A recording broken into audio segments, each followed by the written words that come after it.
지난번 성지순례 때 베들레헴의 예수님 탄생 교회를 방문한 적이 있습니다.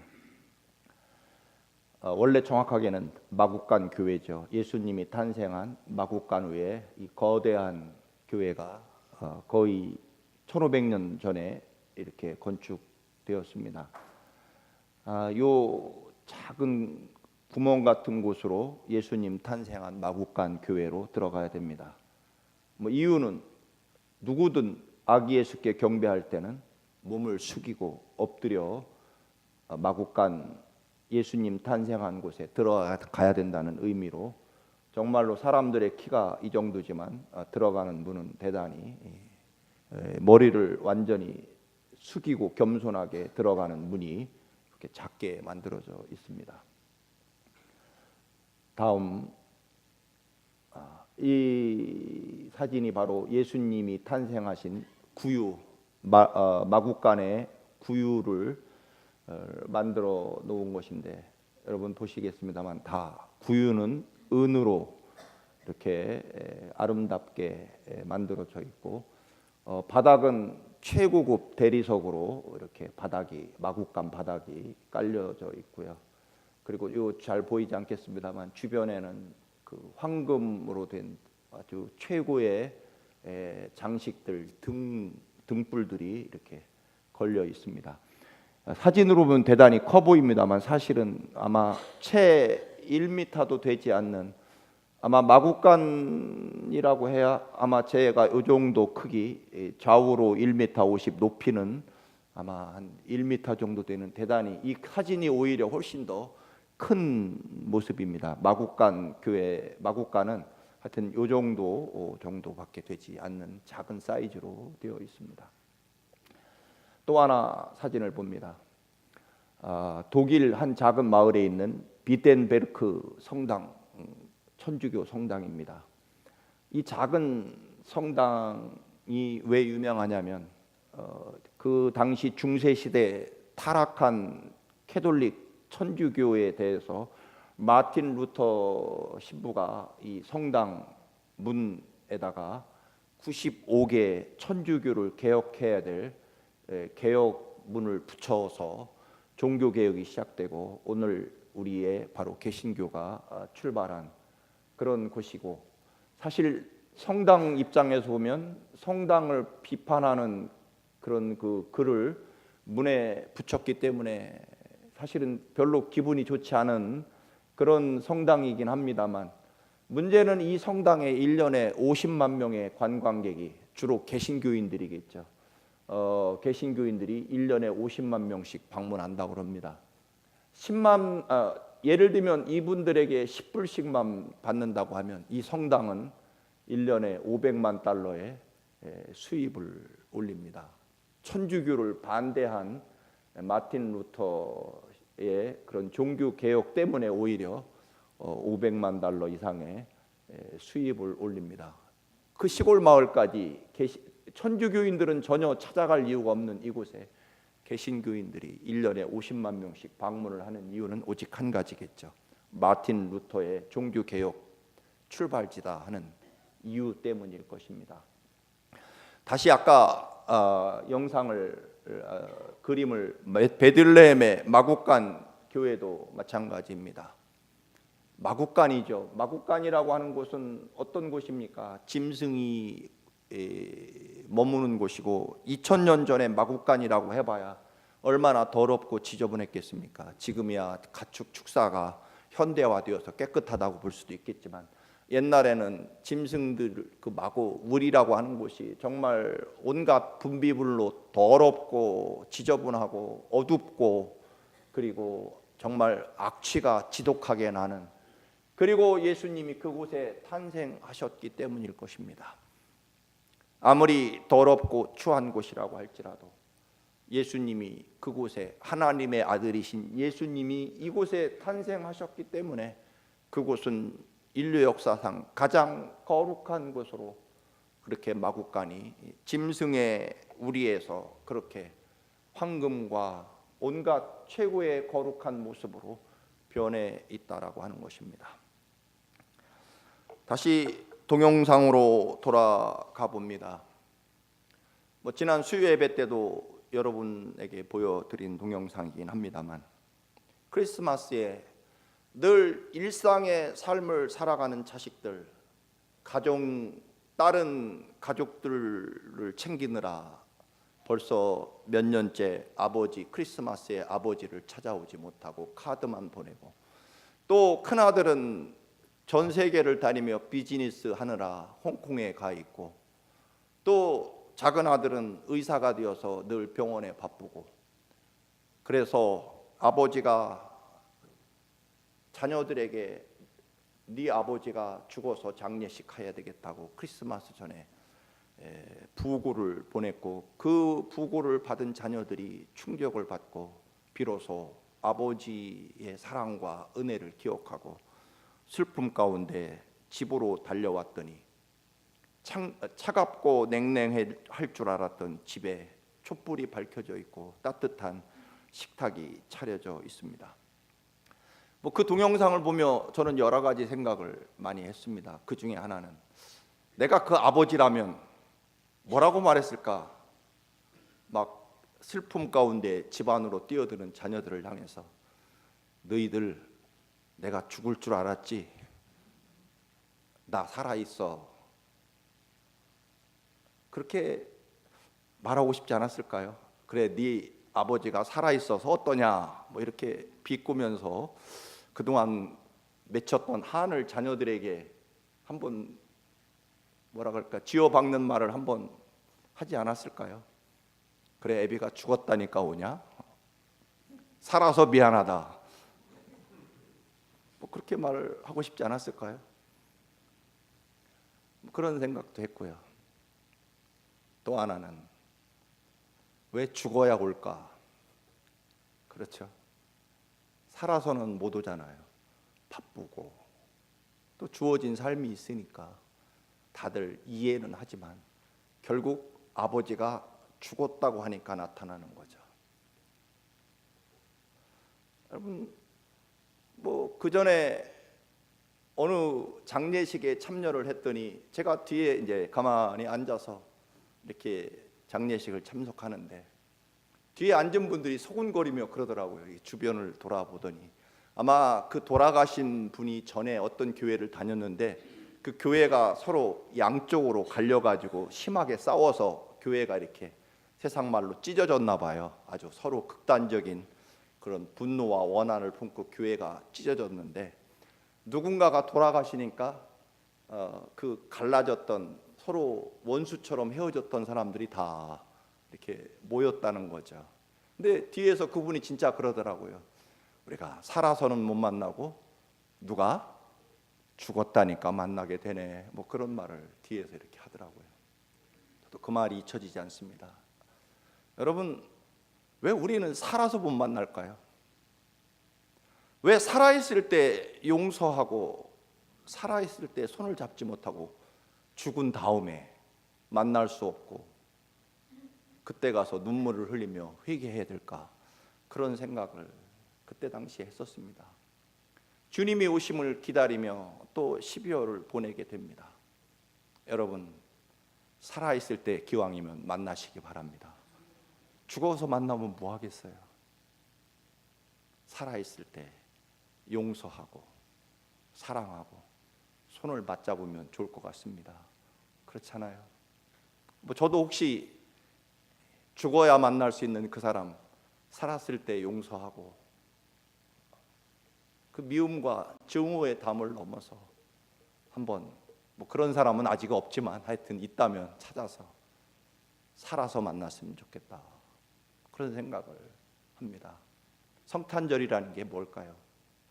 여러분, 다 비우시고 내려놓으시고 죽어야 만나지 마시고 살아서 만나실 수 있기를 주님의 이름으로 축원합니다. 옆에 있는 사람에게 살아있을 때 사랑한다고 말하십시오. 옆에 있을 분에게 살아 계신 동안에 사랑합니다. 시작. 크게 시작. 사랑합니다. 그리고 살아있을 때 미안하다고 말하십시오.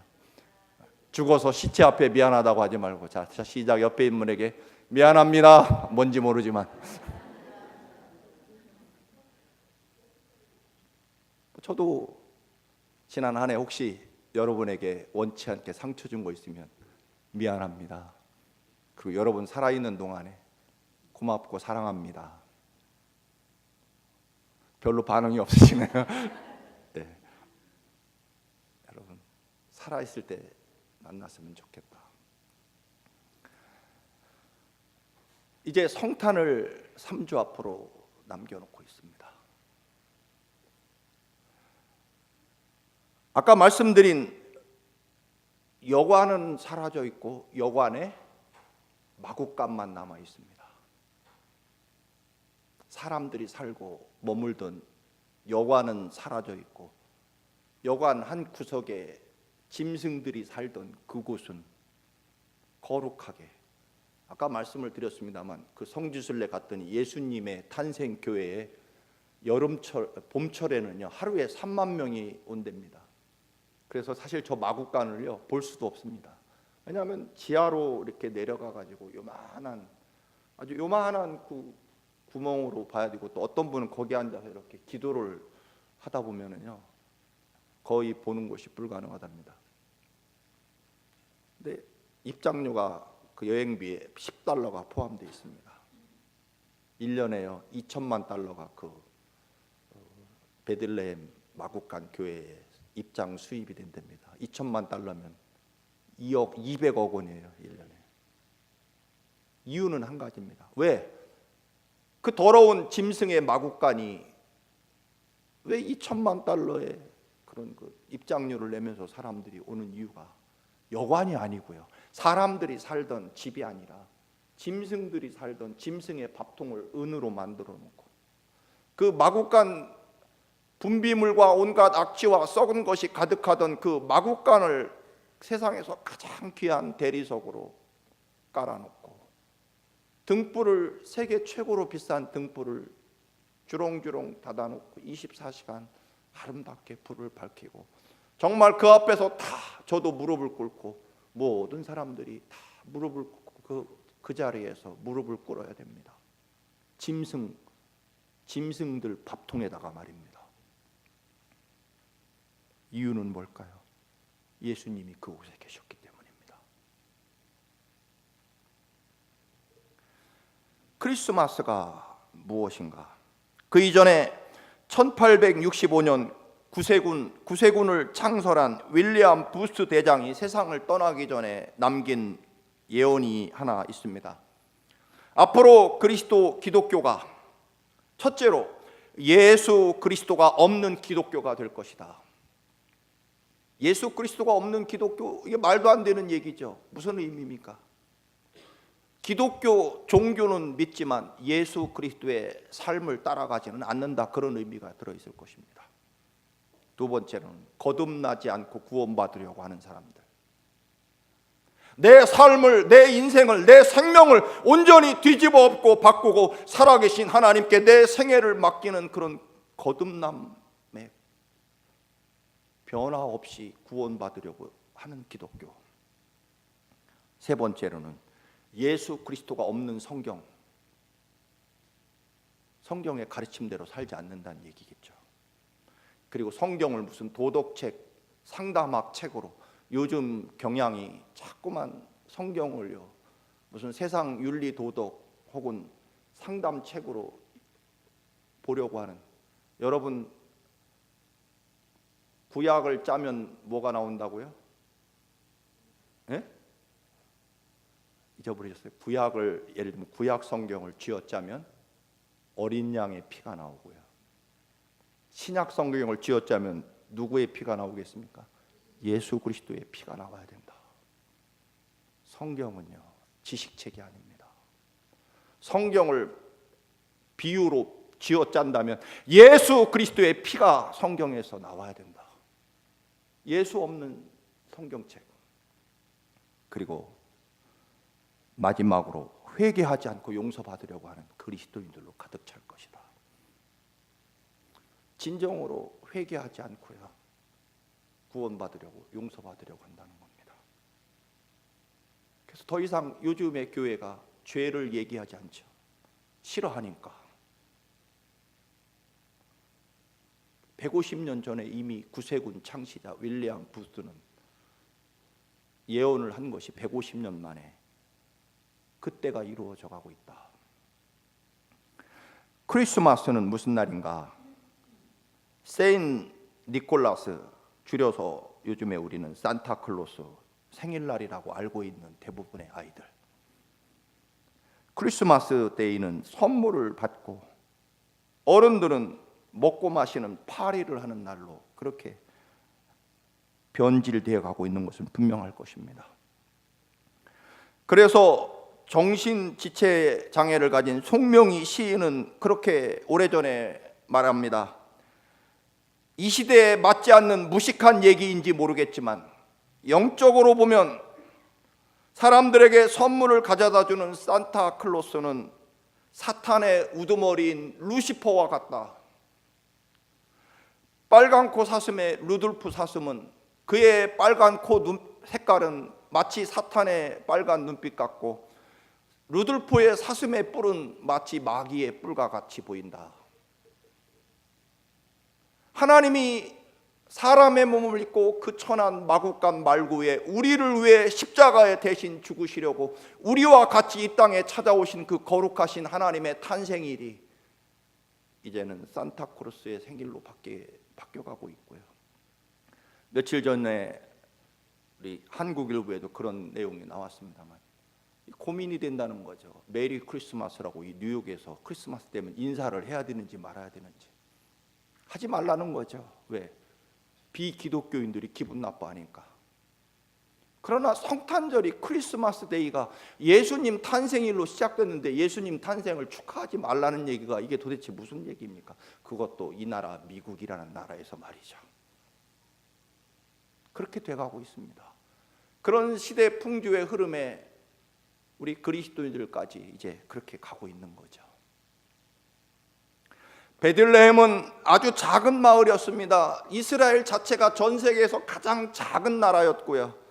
그리고 그 작은 나라에서 또 작은 마을 베들레헴, 인구가 1000명도 채 안 되는 그 작은 마을에 하나님의 아들이 찾아오시고 탄생하셨습니다. 그런데 오늘 성경에 보면 예수님이 탄생할 방이 없어서, 있을 곳이 없어서 예수님은 결국 마구간 구유로 밀려나시게 됩니다.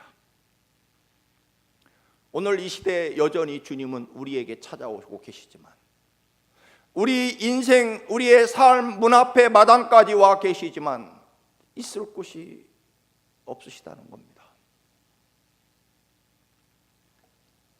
베들레헴으로 돌아가 봅니다.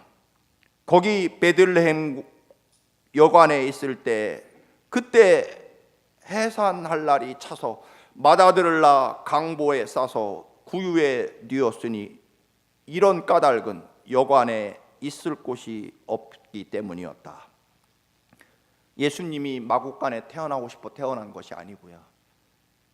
있을 곳이, 여관에는 있을 곳, 빈 방이 없어서 마구간에 태어나셨다. 그런 이야기입니다. 베들레헴의 다윗의 동네라고 하는 그 찬란한 이름을 가진 베들레헴에 왜 메시아가 탄생하는데 있을 곳이 없었을까요?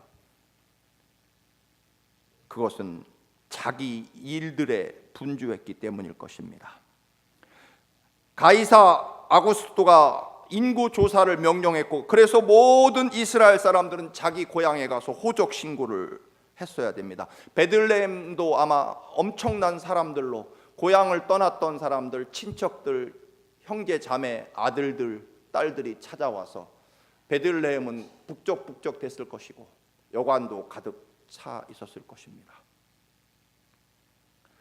핸드릭슨이라는 유명한 주석가는 그렇게 말합니다.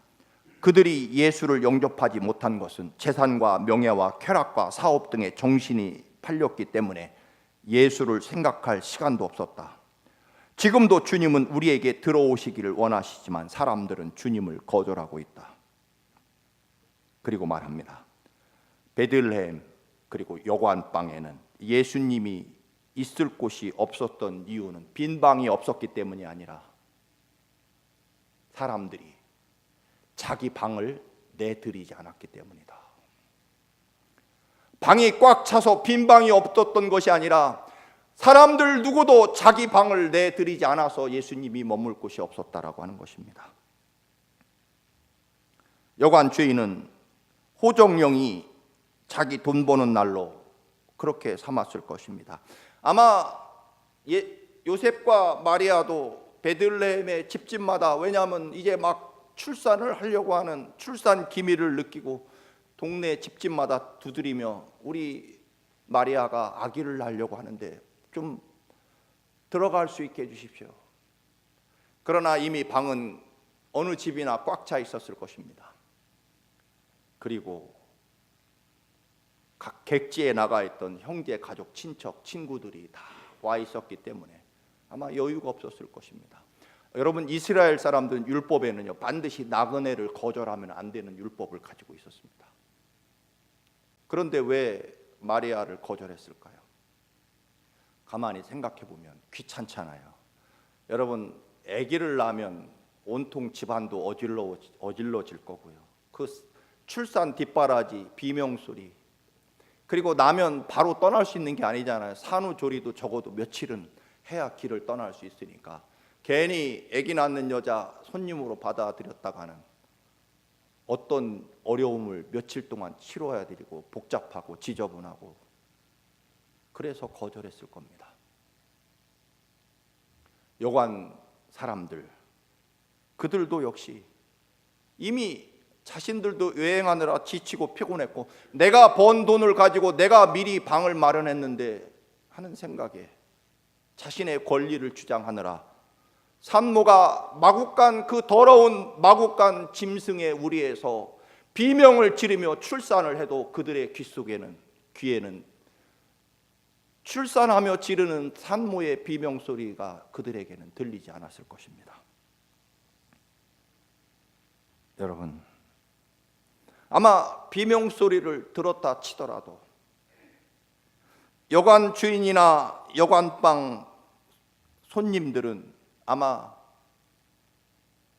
마리아를 불쌍히 여겼을 겁니다. 아유, 오죽했으면 저 마구간에서 애를 낳나, 산모가 말이야.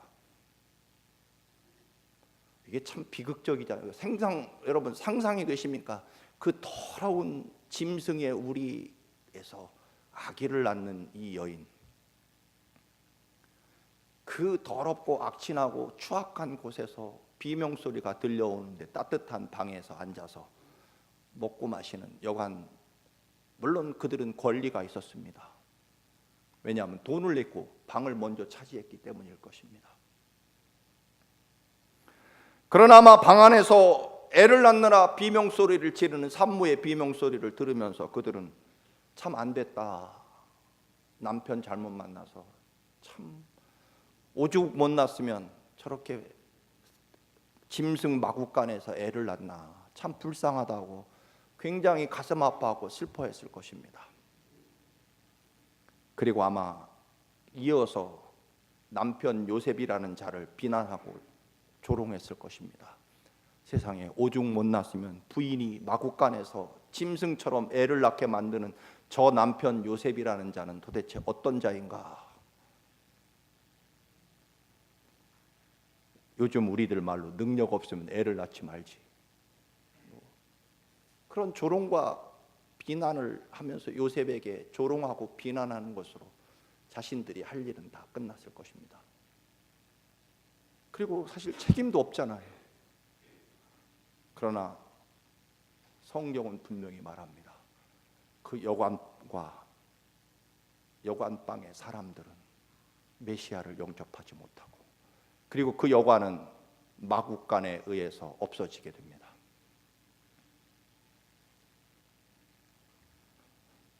여관방 하나 제대로 마련하지 못한 한심한 요셉을 비난하는 것으로 우리는 자신의 책임을 다, 세상이 왜 이 모양이냐, 물론 가난하고 무능해서 그렇다라고 쉽게 그렇게 우리는 책임을 떠넘길 수 있을 것입니다. 그리고 아마 이들이 거기서 태어나는 분이 메시아인 줄 알았더라면 아마 그렇게는 하지 않았을 겁니다. 그러나 하나님이 늘 우리에게 하나님의 모습으로 오시는 것은 절대로 아닙니다. 늘 우리의 형제와 이웃의 모습으로 찾아오십니다. 늘 내 옆에 있는 사람처럼. 그들이 메시아를 영접하지 못한 이유는 현재 내가 누리고 있는 것을 절대로 내놓지 않기 때문일 것입니다. 그렇잖아요. 내가 어떻게 해서 차지한 방인데, 그리고 잘못은 요셉과 마리아에게 있는 것이지 우리에게 있는 것은 아니죠. 가정이 중요하고 사업과 직장이 중요하고 공부가 제일 중요하다고 할 때 하나님은 거절될 것입니다. 물론 이런 것들이 중요하지 않다는 얘기가 아닙니다. 베들레헴 사람들은요, 법적으로 도덕적으로 전혀 죄인은 아닙니다. 그러나 하나님 나라의 법에서는 가장 무서운 죄입니다. 외면한 죄, 모른 척한 죄, 알아보지 못한 죄, 그리고 마지막으로 내 것을 내놓지 못한 죄. 아는 것과 사랑하는 것은 전혀 다릅니다. 헤롯 왕은 아기 예수가 유대인의 왕 메시아로 온다는 사실을 동방의 박사들로 들었고, 그는 메시아를 영접하러 간 것이 아니라 메시아를 죽이게 됩니다. 결국 예수님은 마국간에 태어나서 다시 또 이집트로 피난을 가야만 됩니다. 철저하게 버림받고 배척받은 메시아의 모습을 보게 됩니다. 그런데 그게 문제는 헤롯과 그 당시 베들레헴 사람과 여관 주인과 여관방 사람들만이냐라고 하는 것입니다. 말씀드린 대로 주님은 늘 우리 곁에 계십니다. 그런데 우리의 삶에 가장 중요한 곳에서 태어나시느냐 하는 것입니다. 내 영혼과 내 삶에서 예수 그리스도가 가장 소중하게 내 삶에서 태어나서, 문제는 지금 마국간 같은 더럽고 냄새나는 곳이냐, 아니면 찬란한 빛나는 따뜻한 호화로운 여관방 같은 환경이냐가 중요한 것이 아니라 누가 예수 그리스도를 진정으로 생명의 주님으로 모실 것이냐, 그게 결정할 것이라는 것입니다. 알고 보면 남들이 몰라서 그렇죠. 저나 여러분이나 얼마나 악취나고 냄새나고 알고 보면 지저분하고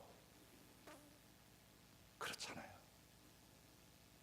여러분, 저는 어쩔 수 없습니다만 여러분 다 알고 계십니다만, 여러분 제 조그만 방에 들어가 보세요. 저의 인상이 확 달라질 겁니다. 아마 지저분하고 정리 안 돼 있고, 우리 인생은 다 그렇습니다. 그러나 그런 환경이니 아니면 재벌 아들로 태어나서 찬란한 금수저를 물고 화롭게 사느냐가 문제가 아니고요, 결국은 여관방은 마국간에 의해서 없어지게 됩니다. 마국간 그 더럽고 추악하고 냄새나는 우리 인생은요, 예수 그리스도가 오시게 되므로 찬란한 가장 거룩하고 아름다운 곳으로 바뀌게 되고, 모든 이들이 무릎 꿇고 경배하는 곳으로 그 짐승의 우리가 그렇게 바뀝니다. 사랑하는 성도 여러분, 우리가 추하고 더러워도 상관없습니다. 예수님이 오시면 하나님의 거룩함과 영광이 여러분의 것이 되실 줄로 믿고 그렇게 되기를 축원합니다. 아멘. 기도하시겠습니다.